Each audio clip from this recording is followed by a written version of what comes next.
Convite à reflexão número 53. Vitória do amor. Olá, irmãos. Que a paz e que o amor do Mestre Jesus nos envolva uma vez mais.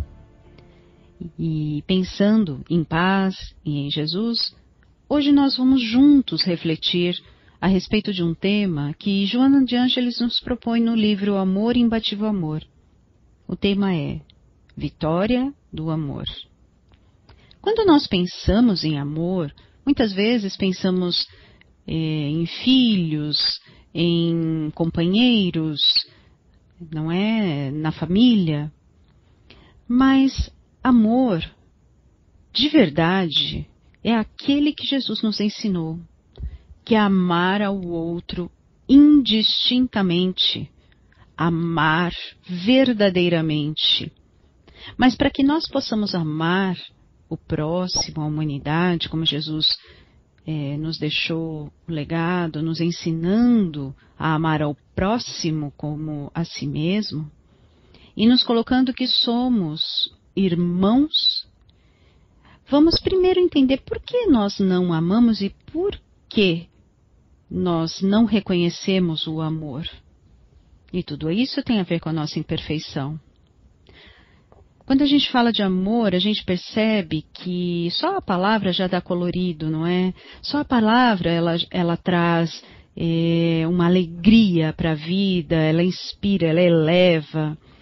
Muitos distúrbios dos nossos comportamentos podem ter início lá na ausência do amor que não recebemos, lá num tempo passado. Bom, nós somos espíritos errantes e suscetíveis a falhas e desenganos, não é? E quando não recebemos esse amor, nós permitimos que algumas ervas daninhas, alguns pensamentos equivocados, eles tomem conta de nós. Ou seja, muitas vezes nós permitimos o pessimismo e também nós acolhemos algumas falsas ideias. Às vezes a gente acredita que aquilo é real e na verdade não é. Muitas vezes optamos por nos sentir vítimas, nos sentir os coitadinhos, acreditar que o erro é sempre do outro ou é 100% do outro e assim por diante. Dessa maneira, agindo dessa forma, abrimos a oportunidade para os conflitos, esses conflitos existenciais. Então, sugiro que você verifique. Se você não tem o hábito de insistir numa discussão, se você não tem o hábito de ter pensamentos que te fazem mal, ideias que te perturbem, ou ainda alimente criações mentais que na verdade não são reais. Então, se você detectou isso em você, saiba que muitas vezes o nosso cérebro cria ciladas para nós mesmos. Enquanto insistirmos em criar polêmicas, em desejar que tudo seja solucionado imediatamente, enquanto agirmos com impulso, desejando que os nossos desejos sejam imediatamente atendidos, estamos valorizando mais a nossa natureza animal do que a nossa espiritual. Joana coloca que ainda sofremos e nos desesperamos porque queremos que tudo se realize de imediato. E assim, a gente ainda age com esses impulsos, ainda permitimos que esses impulsos não dosem a razão. Nós queremos tudo para hoje, nós não aceitamos a frustração, essa frustração corrói a nossa alma, não é?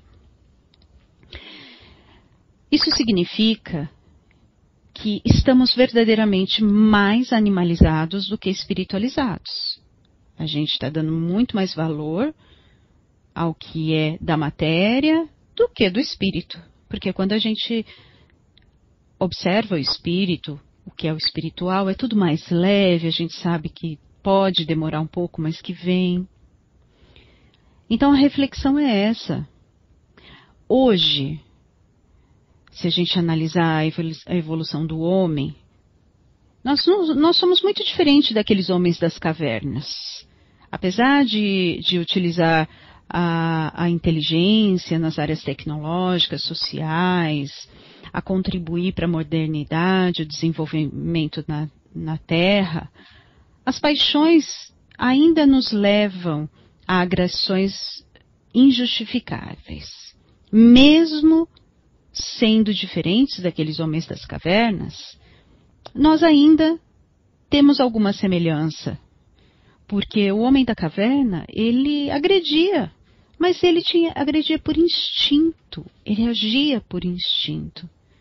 Mas nós hoje temos o livre-arbítrio, temos o conhecimento e ainda assim permitimos as agressões injustificáveis. E é por isso que a gente sofre. Muitas vezes nós somos perversos, sim. Nós somos frios, nós somos insensatos, nós somos grosseiros. E a gente não percebe que essas atitudes acabam perturbando a nós mesmos. E acabam nos trazendo doenças físicas e emocionais. Quando a gente resolve optar por essas atitudes, a gente primeiramente afeta a nós mesmos. A evolução, meus irmãos, é o nosso destino. Nós precisamos evoluir. A evolução, ela vai acontecer. Queiramos ou não, ela vai acontecer. Então, fiquemos atentos às nossas atitudes, aos nossos pensamentos, porque eles podem nos atrasar. A gente pode ficar para trás. Os nossos entes queridos podem acabar evoluindo mais rápido e geralmente a gente quer acompanhar as pessoas queridas. Então observe como você é, conheça-se. Joana ainda coloca que nós vamos ter que acertar, errar inúmeras vezes, até conseguirmos agir de uma maneira correta, sem impulsos.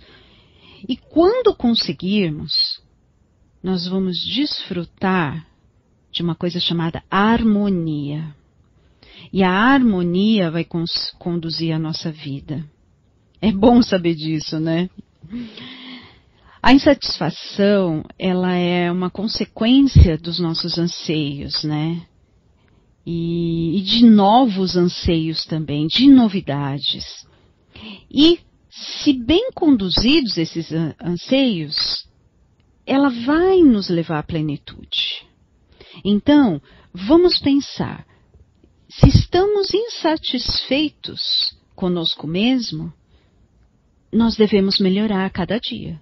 Procurar fazer o melhor. E aí sim, nós vamos conquistando gradativamente essa plenitude. Joana de Ângeles diz que esse é o amanhecer psicológico. Esse é o amanhecer. Perceber essa insatisfação de nós mesmos. Nos conhecer. E isso sim vai proporcionar o amor em nós. E esse amor é fonte inesgotável de energias, capaz de modificar todas as estruturas dos nossos comportamentos, tanto mentais, quanto emocionais, até físicos, porque quando a gente não ama, quando a gente não sabe conduzir o amor, a gente adoece, a gente proporciona energias negativas no ambiente, a gente discute, a gente briga, a gente fica triste. E o amor já não. O amor, ele proporciona a alegria de viver, ele estimula o corpo físico, ele nos traz para um estado mais saudável, ele acalma o nosso sistema nervoso, ele acalma todo o nosso ser. Quando nós irradiamos amor, um verdadeiro amor em favor de algumas pessoas, de uma pessoa, enfim, essas pessoas recebem essas ondas energéticas carregadas de vitalidade. Primeiro, essas ondas saem de nós. Saindo de nós, elas vão nos trazer algo de bom. para depois chegar no outro. E chegando no outro, se ele estiver com o coração aberto, ele vai ser receptivo, ele vai ter uma benfeitoria em sua vida, seja emocional, seja física. Essa carga energética boa vai chegar até ele, sim, e vai ajudá-lo de alguma maneira. Nós somos, meus irmãos, uma usina, uma verdadeira usina capaz de produzir força construtora ou destrutiva. Se nós pensamos negativamente, nós vamos utilizar essa usina para o mal. Nós vamos utilizar essa usina para aquilo que não deve. Agora, se nós focarmos essa usina no bem, nas boas energias, Jesus não nos disse que poderíamos fazer tudo o que ele faz, tudo o que ele fez e muito mais? Então, ele estava dizendo que a gente é uma usina, capaz de produzir essa força, que constrói, que ama, que dá oportunidades. A mais poderosa força que a gente pode construir é o amor. Se a gente for correlacionar essa usina, essa força, a gente vai lembrar daquele desenho. Existe um desenho animado chamado Monstros S.A. Aliás, existe esse desenho, né?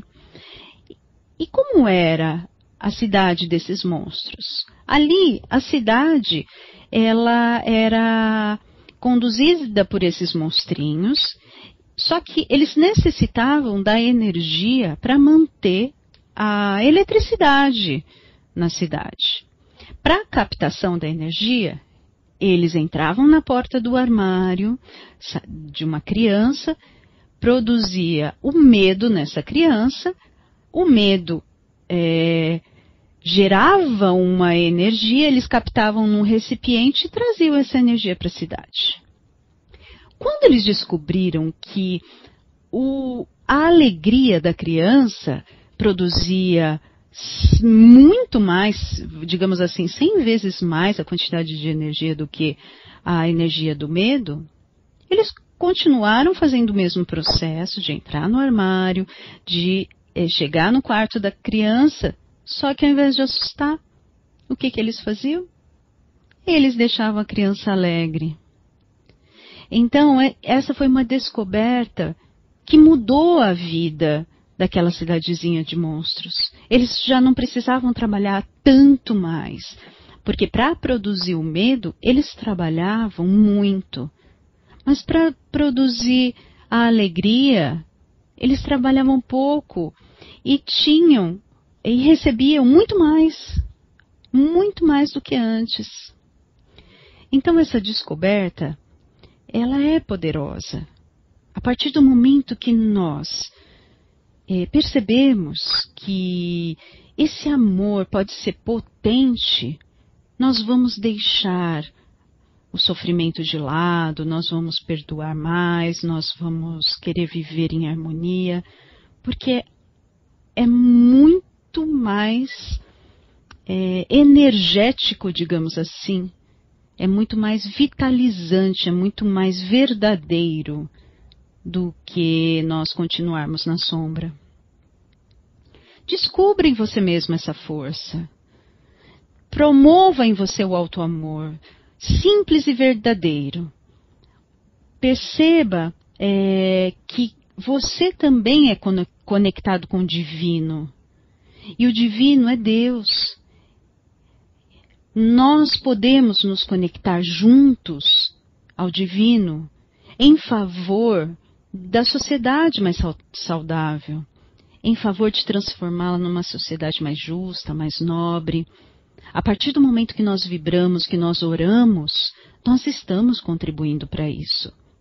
E aí nós vamos também praticando a prática do bem, a prática do correto, faz com que nós demonstremos o nosso valor para a sociedade. Enquanto os sentimentos de ódio, de ciúme, de calúnia, de desconfiança, de inveja, de maledicência destrói e acaba destruindo até uma comunidade, acaba destruindo, chega a destruir até um país, gerando guerras, né? O amor, ele emite o contrário. Ele emite paz, ele emite segurança, ânimo, bondade, confiança, incentivo, força. Então veja, o que nós queremos? Continuar emitindo esses sentimentos ruins, que primeiramente nos fazem mal, e que podemos afetar não só a nós, mas como aos outros? Ou nós preferimos emitir esses outros sentimentos, vindos do amor? É uma escolha. Cada um de nós pode escolher. Quando nós assistimos às reportagens e nós verificamos, por exemplo, lá no Oriente, o Estado Islâmico, as maldades, as atrocidades que eles promovem, nós ficamos muito tristes, não é?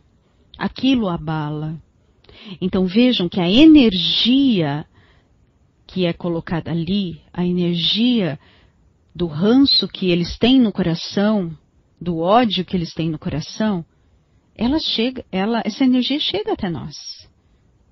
Apesar de não estarmos perto fisicamente, mas ela chega. Por outro lado, uma outra atitude do bem que é colocada numa reportagem, ela vai amenizar, ela vai nos trazer aquela sensação de leveza, aquela sensação de paz. Então, vamos pensar a respeito. Entende-se, portanto, que a terapêutica do amor é capaz de transformar o ambiente e as pessoas. E é isso mesmo. Alguém tem que ceder, meus irmãos. Que sejamos nós a optar pelo progresso e realizarmos o bem, trazendo a felicidade para si e para a nossa terra. Lá, num livro chamado Do Amor Nasce a Dor, do Dr. Fábio Augusto, não é um livro espírita, tá? Mas nós encontramos a seguinte ideia. Viver tem a finalidade de nos ensinar que tempo e amadurecimento são necessários para compreender que os caminhos do Pai são pautados nas leis do amor. E que por isso, todos os desafios são oportunidades. Então eu vou repetir. Todos os desafios são oportunidades de vencermos as limitações e os medos. Isso nos faz perceber que mesmo quando nos sentimos derrotados, acabados, nos fortalecemos e crescemos na fé. Por quê? Porque aprendemos com o problema. O problema está ali para a gente aprender. Essa compreensão nos faz sentir que o amor didático de Deus, esse amor didático que Deus nos proporciona, são lições valiosíssimas, mesmo que dolorosas, mas são necessárias para que enxerguemos as nossas potencialidades e o nosso destino de ser humano, que é evoluir. Então, ame e liberte-se do fardo pesado do sofrimento e do egoísmo. Perdoe, sinta a leveza na alma e a conquista da paz. Todos somos imperfeitos. Procure não cobrar. Procure ser mais leve. Perdoe. Faça como Jesus nos ensinou. Há uma história verídica de perseverança e amor narrada no livro Amor Sem Limites. Essa história é de Nick Vujicic e Kanai Vujicic. É a história de um casal que enfrentou inúmeras dificuldades, principalmente por causa da deficiência do corpo de Nick. Ele nasceu sem os braços e sem as pernas. Isso mesmo. Ele nasceu sem os braços e sem as pernas. Hoje são casados e têm filhos. e fazem palestras motivadoras para as pessoas acreditarem que Deus não desampara ninguém e que o acaso não existe. E também para fortalecer as pessoas, incentivando-as a enfrentar os desafios da vida e a amar sempre. Bezerra de Menezes diz: o amor, essência de Deus, possui um imenso poder e tudo vence, a todos transforma, em toda parte estabelece harmonia. Experimente amar e seja vitorioso. E seja vitoriosa. Que Jesus os abençoe.